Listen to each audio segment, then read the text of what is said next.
संसद के मॉनसून सत्र की शुरुआत 21 जुलाई से हुई थी और 21 अगस्त तक चली। इस दौरान लोकसभा और राज्यसभा दोनों सदनों में काफी हंगामा देखने को मिला। दोनों सदनों में ऑपरेशन सिंदूर पर चर्चा को छोड़कर इस सत्र में बहुत कम कामकाज हुआ। एक महीने लंबे सत्र के दौरान लोकसभा ने 12 और राज्यसभा ने 15 विधेयक पास किए, लेकिन बार बार व्यवधान, स्थगन और बाइकॉट जारी रहा। आखिरी दिन की कार्यवाही के दौरान लोकसभा स्पीकर ओम बिरला ने बताया कि सदन में 120 घंटे चर्चा का समय निर्धारित किया गया था, सिर्फ 37 घंटे ही चर्चा हो सकी। इसके साथ लोकसभा अनिश्चित काल के लिए स्थगित कर दी गई। उधर राज्यसभा में अमित शाह ने 3 बिल जेपीसी में भेजे जाने के लिए रखे।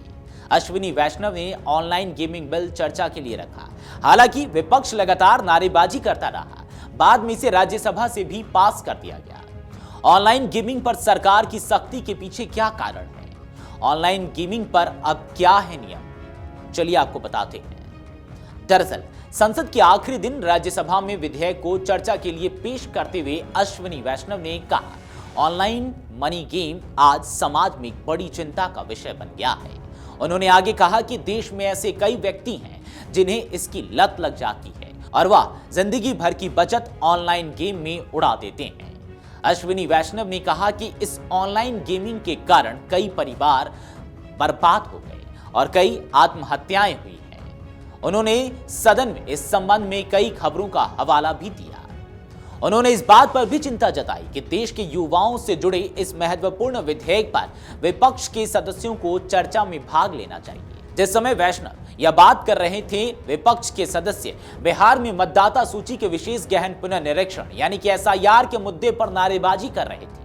हंगामे के कारण संसदीय मामलों के मंत्री किरेन रिजिजू ने प्रस्ताव किया कि इस विधेयक को बिना चर्चा के पारित कराया जाए, जिसे उपसभापति हरिवंश ने मान भी लिया। मनी लॉन्ड्रिंग के मामले लगातार बढ़ते जा रहे हैं और इसका कारण ऑनलाइन गेमिंग को भी माना जा रहा है।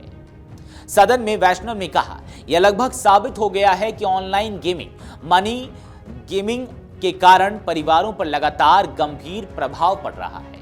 उन्होंने ये भी दावा किया कि ऑनलाइन गेमिंग से धन शोधन यानी कि मनी लॉन्ड्रिंग के मामले लगातार बढ़ रहे हैं। उन्होंने कहा कि सरकार ई स्पोर्ट्स और ऑनलाइन सोशल गेमिंग को बढ़ावा देना चाहती है, लेकिन साथ में इनके लिए प्राधिकरण भी बनाए जाएंगे। उन्होंने आगे कहा कि गेम निर्माताओं को सहायता दी जाएगी।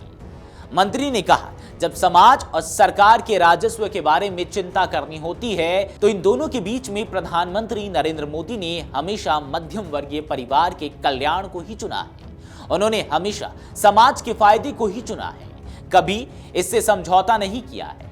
अश्विनी वैष्णव ने इस विधेयक में भी समाज के कल्याण को प्राथमिकता दी गई है।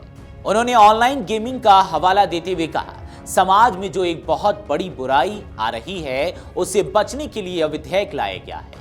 इस विधेयक में ऑनलाइन मनी गेमिंग या उससे विज्ञापनों पर प्रतिबंध लगाने के प्रावधान है और या इन्हें पेश करने या विज्ञापन देने वालों के लिए जेल की सजा या जुर्माना दोनों का प्रावधान करता है।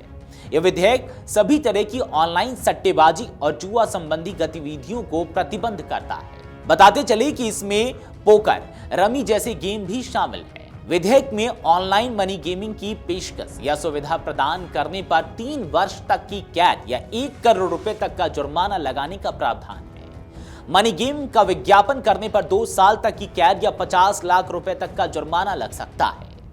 बताते चले कि मनी गेम से संबंधित वित्तीय लेन देन को बढ़ावा देने पर 3 साल तक की कैद या 1 करोड़ रुपए तक का जुर्माना लगाया जा सकता है। इस विधेयक में ई स्पोर्ट्स, शैक्षणिक खेल और सामाजिक खेल सहित ऑनलाइन खेल क्षेत्र को बढ़ावा देने, उसे विनियमित करने और इससे विकास तथा विनियम के लिए एक प्राधिकरण की स्थापना का भी प्रावधान है।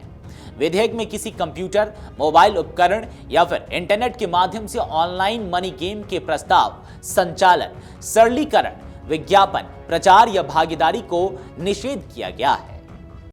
अगर आप ये वीडियो YouTube पर देख रहे हैं तो हमारे चैनल को सब्सक्राइब कर बेल आइकन दबाएं और Facebook पर देख रहे हैं तो हमारे पेज को लाइक करें।